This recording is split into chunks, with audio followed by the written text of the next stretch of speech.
January 12, 1945. Somewhere in rural Kansas, the cattle car doors groaned open onto a winter morning, so cold the air itself seemed to crack. Before them stood not chaos, not ruin, but rows of clean barracks behind pristine wire. Watchtowers casting long shadows across frozen ground that had never known war. Before we continue with this astonishing story of survival, perception, and the shattering of everything these women believed, take a moment to like this video and subscribe to the channel. And in the comments below, let us know where in the world you're watching from. Your location helps us understand how these stories of our shared history reach across borders and generations. Now, let's return to that frozen morning in Kansas. The women who shuffled down from those train cars were ghosts wrapped in tattered wool. They were the Blitzmädchen, the Helferinnen, female auxiliaries of the Wehrmacht, who had operated radios, decoded messages, tracked radar signatures in the shadow of a collapsing Reich. They had not fired weapons, but their hands had moved the pieces of a war machine, now reduced to smoking rubble. Among them stood Elsa Hartmann, 25 years old, her eyes holding the permanent gray winter of the Eastern Front. She had volunteered in 1940, believing in final victory. That belief had died somewhere between Stalingrad and the transport ship that brought them here. And as she stood in that American heartland winter, breathing air that smelled of pine and diesel instead of cordite and death, she realized with a cold, absolute certainty that everything, every sacrifice, every frozen night, every friend buried in Russian snow had been for a lie. The war in Europe was entering its final, brutal phase. By January 1945, Germany's industrial output had collapsed to a fraction of its peak. The nation that had promised its people guns and butter was delivering neither. Daily rations in Berlin had fallen to 1,300 calories, barely enough to sustain life. In the occupied zones, it was worse. Citizens burned books for warmth and traded family heirlooms for turnips. But these women didn't know the full scope yet. They knew only hunger and the propaganda that had sustained them through it. The Americans, they'd been told, were barbarians. Decadent, yes, but cruel. A mongrel nation that would starve and humiliate its prisoners. The newsreels had shown emaciated prisoners in Allied camps, their eyes hollow with manufactured suffering. Elsa had prepared the others during the long Atlantic crossing. Her voice, low and firm, had cut through their fears in the ship's hold. "Whatever they give us, we take," she'd said. "We show no weakness, no disgust." She'd paused, letting the words settle into their bones. "We are Germans. We have endured worse." Then, the final declaration, spoken like a battlefield vow, "We will even eat leftovers." It was the lowest possible expectation. Leftovers meant scraps, spoiled food, the garbage of their captors. It was a preparation for humiliation, a fortification of their last shred of pride. If they could stomach that, they could survive anything. The processing was brisk and impersonal. Names recorded, personal effects catalogued, medical inspections conducted with an efficiency that was neither cruel nor kind, just mechanical. The American guards didn't shout or shove. Their silence was somehow more unnerving than the brutality the women had been conditioned to expect. The barracks smelled of fresh-cut pine and disinfectant. Inside were rows of simple cots, each with a gray wool blanket thicker than anything they'd slept under in years. For a long moment, they simply stood there in the pale winter light filtering through clean windows, listening to the wind rattle the stovepipe. Then it came, a smell drifting from somewhere beyond the barracks walls. Wood smoke, yes, but carrying something else, something that made their empty stomachs clench with an instinct older than ideology. Hot food. The scent was indistinct, but undeniable. Real cooking, not the thin turnip gruel or the sawdust-laced bread that had sustained them. Something rich, something with substance. The nervous energy in the barracks shifted from fear to a different kind of tension entirely. Greta Hoffmann, a former signals operator from Hamburg, whispered what they were all thinking. What if it's poisoned? Her voice carried the edge of genuine terror. What if this is how they... Quiet, Elsa cut her off, but she understood. The propaganda had done its work well. Every possibility seemed plausible except the one they were about to encounter. The line outside the mess hall was a fragile chain of shivering humanity. Each woman clutched an empty mess tin like a talisman. The cold seeped through their thin coats, but their attention was fixed forward on the serving station, where American servicemen moved with easy, practiced efficiency. These men were different from anything the women had seen. Well-fed, their uniforms clean and properly fitted, they moved with the casual confidence of people who had never known real hunger, who existed in a physical reality so removed from the women's experience it might as well have been another planet. Elsa stood rigid, her tin held ready, her mind a fortress. She was prepared for gray, watery gruel, for potato peelings swimming in clouded broth, for bread hard as stone that would sit like concrete in her stomach. She was prepared to take it, to meet the server's eyes, and to show him nothing. Then it was her turn. The young American, holding the ladle, he couldn't have been more than 20, looked at her with an expression of complete, bored indifference. No malice, no curiosity. He simply plunged the ladle into the pot before him and lifted it, heaping and heavy. The aroma hit her with physical force. Rich, specific, unmistakable.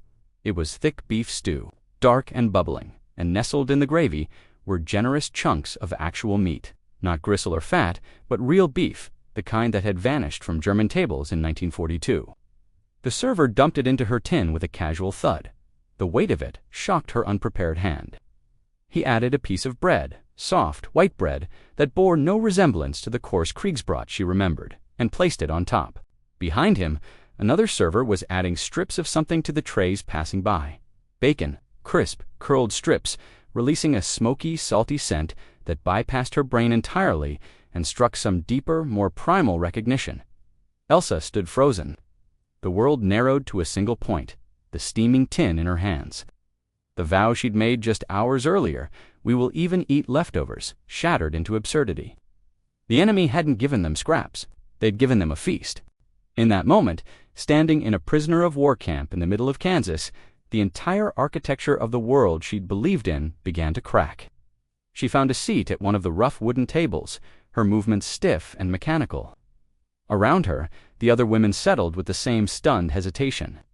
Lottbecker, barely 19, whispered, "Is it real?" Her hands trembled as she held her spoon. Gerda Klein, a hardened Berliner who'd survived the air raids, poked at the meat with open suspicion. "A trick," she muttered.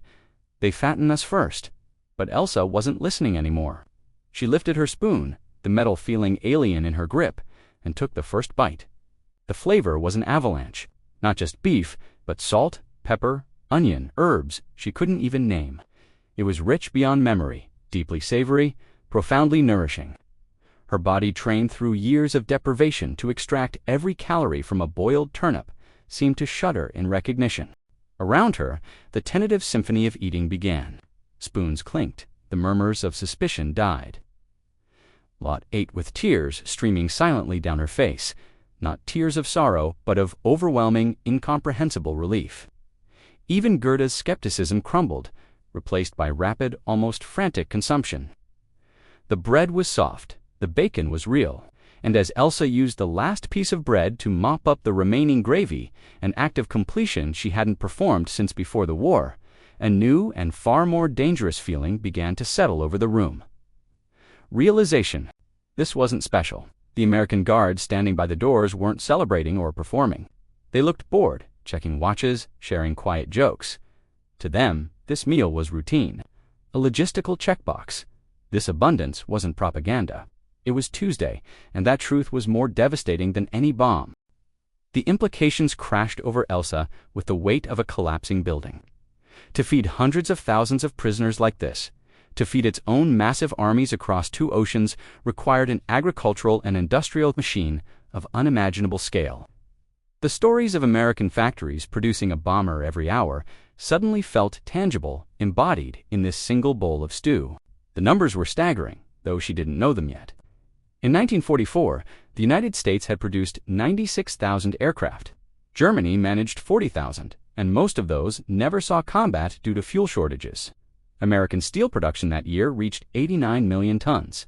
Germany's entire capacity, even at its peak, had never exceeded 30 million. But you didn't need statistics to understand. You only needed to taste the beef. That night, back in the barracks, the silence was different, heavier.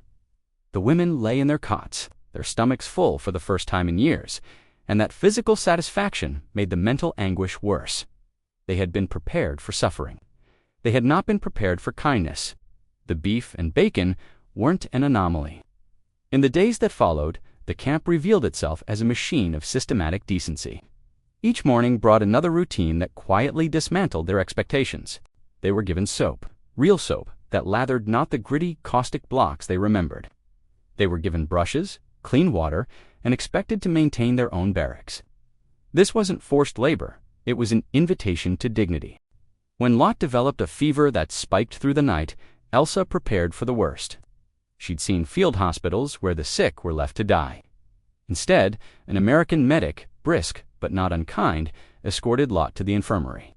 She returned 2 days later, color restored, clutching a bottle of sulfa pills. "They have real medicine," Elsa Lot whispered, her voice filled with awe. The doctor was polite. Polite. The word hung in the air like an accusation. In the Reich, even loyal citizens had scrambled for aspirin. Here, the enemy dispensed miracle drugs to prisoners without hesitation. Gerda, ever the skeptic, scoffed, but her eyes betrayed confusion. The rules of the world were no longer consistent. Then came the most potent weapon: organized idleness. To combat boredom, the prisoners were allowed, quietly encouraged, to create structure. A lending library appeared, its shelves holding tattered German classics and, pointedly, English primers. A former music teacher started a choir. Their voices rose tentatively at first, then stronger. Schubert, Brahms, floating over barbed wire into the American heartland. And then, absurdly, impossibly, came the volleyball net. Elsa watched from the sidelines as the first game began. The initial self-conscious hits gave way to genuine exertion. There were shouts, laughter that wasn't forced. The sharp smack of leather on palm. She saw Gerda. The enemy was giving them back their joy. But joy in captivity bred its own poison, guilt. The camp began to fracture. Gerda and a handful of hardliners retreated into bitter isolation, their rhetoric growing sharper even as it lost potency. It was difficult to preach about American barbarity while your comrades learned embroidery from YMCA volunteers or had their health restored with penicillin. The ultimate test came with the letters from home. After weeks of bureaucratic processing, a small bundle of mail arrived. The mess hall fell silent as the women read. The sounds of eating were replaced by soft, choked sobs. The letters described a reality far more brutal than their captivity. Cities flattened, populations starving, burning furniture for warmth, the Red Army advancing with terrifying speed, a world where survival was a daily, degrading scramble. Lot read hers aloud, voice trembling. "We traded Father's watch for potatoes. We're burning the books. Are you safe? Are you fed?" The contrast was crushing. While their families burned books for fuel, the prisoners had a library. While loved ones bartered heirlooms for food, they had beef and bacon. Their captivity wasn't punishment, it was sanctuary. That night, the barracks filled with a complex, suffocating grief.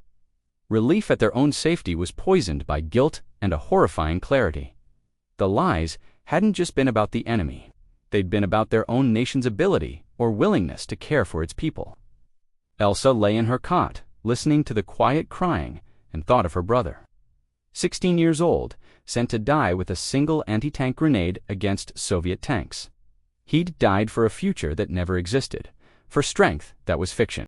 The Americans' monstrous kindness was far worse than any cruelty. It forced her to see the true cost of the monstrosity she'd served. Then came the day the newspapers arrived. They weren't German bulletins but American dailies, their headlines screaming in bold type. Accompanying them were photographs that made the mind recoil even as the eyes couldn't look away.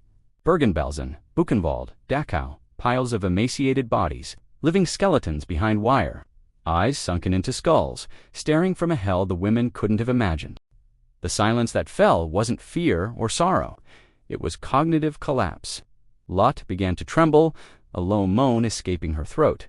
Gerda stood rigid, fists clenched white-knuckled, tendons standing out like cables. Elsa forced herself to read the captions, to connect the bureaucratic terms, extermination camp, final solution, genocide, to the images before her. This wasn't war's fog. This wasn't collateral damage. This was industrial murder, systematic and deliberate, bearing the insignia of the state she'd served. The beef stew from lunch became lead in her stomach. The casual abundance of their captivity, the medicine, the volleyball games, curdled instantly. The Americans' humanity wasn't just contrast to propaganda, It was damning contrast to reality. The enemy had treated them, the vanquished, with decency their own government had denied to millions. Gerda spat lies, Allied propaganda. But her words sounded hollow, brittle, unable to cover the stench that seemed to seep from the newsprint. The others didn't argue. They simply turned away, faces pale with sickening comprehension. The argument was over. In the following days, profound shame settled over the women like fog. They were safe, well-fed, healthy. While their homeland wasn't just defeated but morally annihilated, personal relief became private guilt. They were survivors of a sinking ship pulled into a lifeboat, only to learn the ship had been a slave galley all along. The laughter from the volleyball court ceased. The choir fell silent. How could they sing of German beauty when the world now associated those words with mountains of ash and children's shoes? The day of repatriation arrived not with joy, but grim dread. They were given a final meal, issued their threadbare effects, and loaded onto trains. But this journey was different. The landscape outside shifted from peaceful America to brutalized Europe, then finally to Germany itself. They saw hollowed cities, bridges collapsed in rivers, endless lines of hollow-eyed refugees trudging through ruins. The comfortable world of the camp felt like a distant, impossible dream. When the train shuddered to a halt in a battered station, the doors opened onto devastation.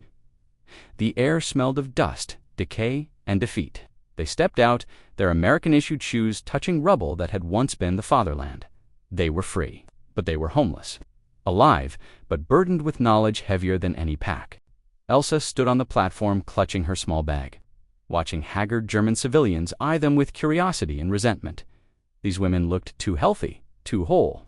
They didn't look like they'd lost the war. Elsa met the gaze of an old woman shoveling debris. In that moment, she understood the long shadow their survival would cast. They had been saved by the enemy's decency, and in being saved, they'd become permanent exiles, carrying the bitter, unshakable truth of both their regime's depravity and their enemy's confounding mercy.